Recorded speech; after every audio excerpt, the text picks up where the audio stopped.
उड़ने वाला हाथी। बहुत समय पहले एक जंगल हुआ करता था। उस जंगल का नाम रुद्र स्वरूप था।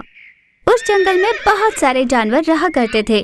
वे सब मिलजुल कर बड़े ही आनंद से रहते थे। उसी जंगल में एक हाथी था। उस हाथी को कभी न कभी पक्षियों की तरह उड़ने की इच्छा थी। मैं भी अगर पंछी होता तो कितना अच्छा होता, बड़े मजे से आसमान की सैर करता। ऐसे उदास होकर सोचा करता। एक दिन वन देवी से उसने विवश होकर मिन्नत की। माँ वन देवी, मुझे भी पंख दे देती। मैंने बचपन से आपको ही माना है। मेरी यह एक इच्छा पूरी कर दो ना।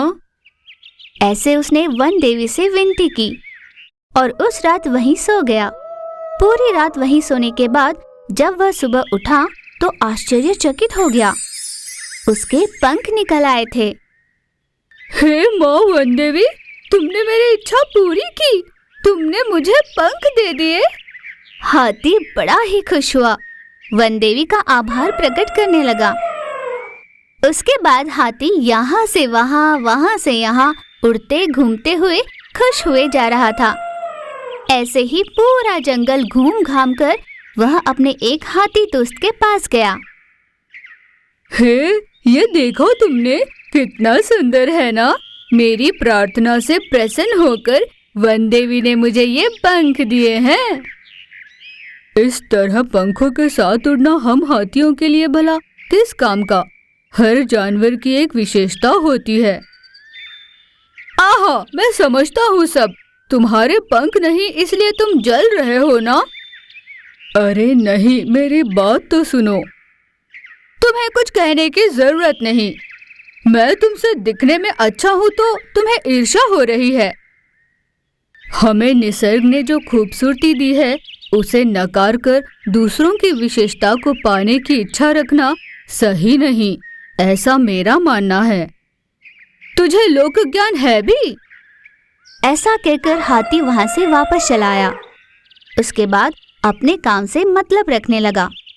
उड़ने के मजे लेते हुए जी रहा था।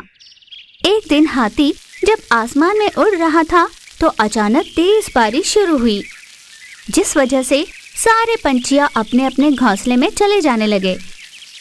पर हाथी के समझ में नहीं आया कि वो कहाँ जाए। तुरंत एक पेड़ पर जाने के लिए आगे बढ़ा ही था कि तुम अगर इस पेड़ पर रुकने आए तो हम सब मारे जाएंगे, हमें जीने दो।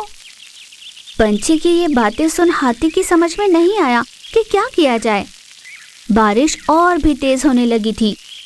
छोटे छोटे जानवर जैसे झाड़ियों में खड्डों में छिप रहे थे, वैसे हाथी नहीं छिप पा रहा था। फिर वह एक गुफा के पास पहुंचा।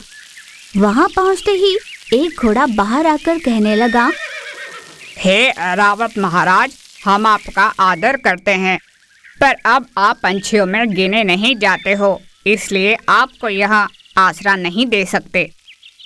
ऐसे साफ साफ कह दिया। हाथी के पास कोई रास्ता नहीं बचा था। पंछियों के घोंसले में जा नहीं सकता। बाकी जानवर उसे आने नहीं दे रहे थे। किसी पेड़ के नीचे बैठने की सोचो तो उस आंधी में पेड़ के गिरने का डर भी था। हाथी असमंजस में था, अकेला पड़ गया था। वह पूरी रात आसमान में ही उड़ता रहा। आखिरकार उड़ उड़कर बारिश में भीगकर थक हार कर गिर पड़ा और उड़ नहीं पा रहा था। कुछ दिनों की नींद के बाद उसको होश आया। आंख खोलकर देखा तो उसके सामने उसका मित्र हाथी था। 2 दिनों तक जागकर उसकी सेवा की थी उसने। पंख वाले हाथी को अपने गलती का एहसास हो गया था। जिसका जो धर्म है उसको उसी का पालन करना चाहिए। उस दिन से उसने ऐसी इच्छाओं को रखना छोड़कर अपनी विशेषता के साथ खुशी से जीने लगा। इस कहानी से हमें ये सीख मिलती है कि जो अपना नहीं उनको पाने की इच्छा रखना समझदारी नहीं।